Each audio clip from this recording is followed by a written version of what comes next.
His childhood photos could come out of almost any family album.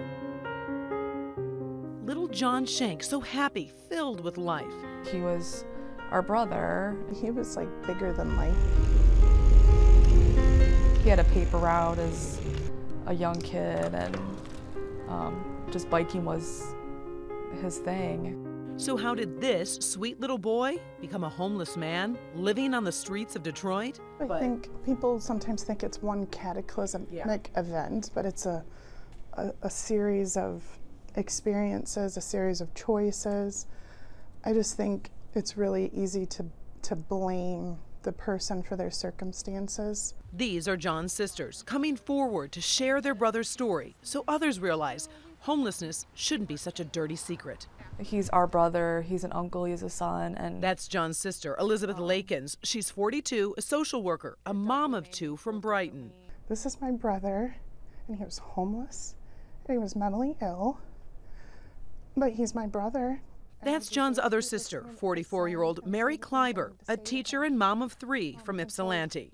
They admit they've kept their brother a secret to many, ashamed. And my first instinct was to protect the family and not talk about it. The sisters say John was an auto mechanic, but also had to battle with schizophrenia. my dad got really heavily involved. He was able to get him back on Social Security.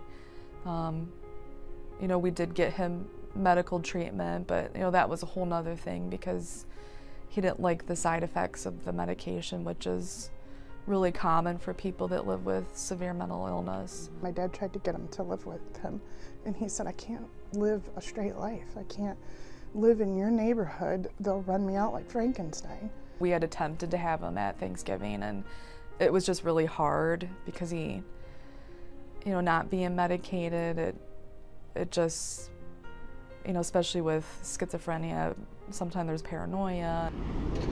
So the streets of Detroit became his home. John spent much of his time on his bike. That's where he found peace. The sisters brought us back to Smith Street near Midtown, the area John used to live. What's it like when you come back to a place knowing that he spent time here? Does it seem comforting, kind of? It does. It feels comforting to me to know that he had friends and people who looked out for him when we couldn't. Yeah. When his life made it difficult for us to be together. He sometimes even used to walk me home with his bike. Yeah. Candace Jones knew John. So he was a working man, even though he hit rock bottom, you know, but he tried to keep his head up. He never asked for handouts. I always saw him trying to get, you know, some work in. Joanne Warwick knew John as well. Like I gave him candles and I gave him blankets, and one night I came home after no one was responding from the land bank, and I noticed that the door was off the front. And so I came back and John noticed it too. And so he helped me put the board back on. Neighbors haven't heard John's bike in months. That's because he was hit back in May by an ambulance near the Chrysler Service Drive in Warren.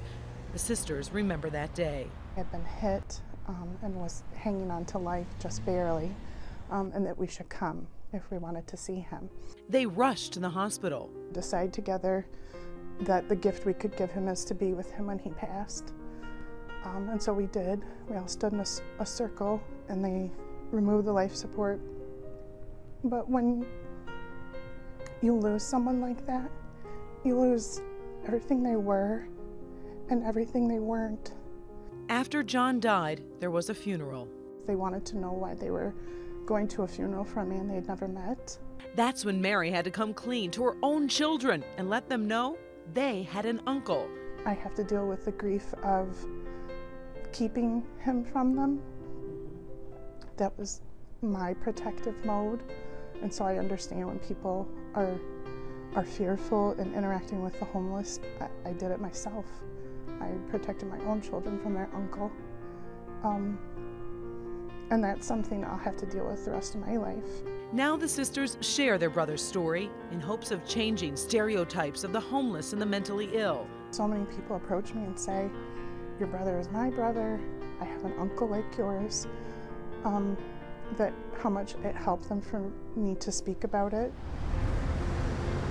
John is also memorialized where he died. I think it's a beautiful tribute to him, for sure. A white bike symbolizes not only what John loved, but also a reminder of how he died.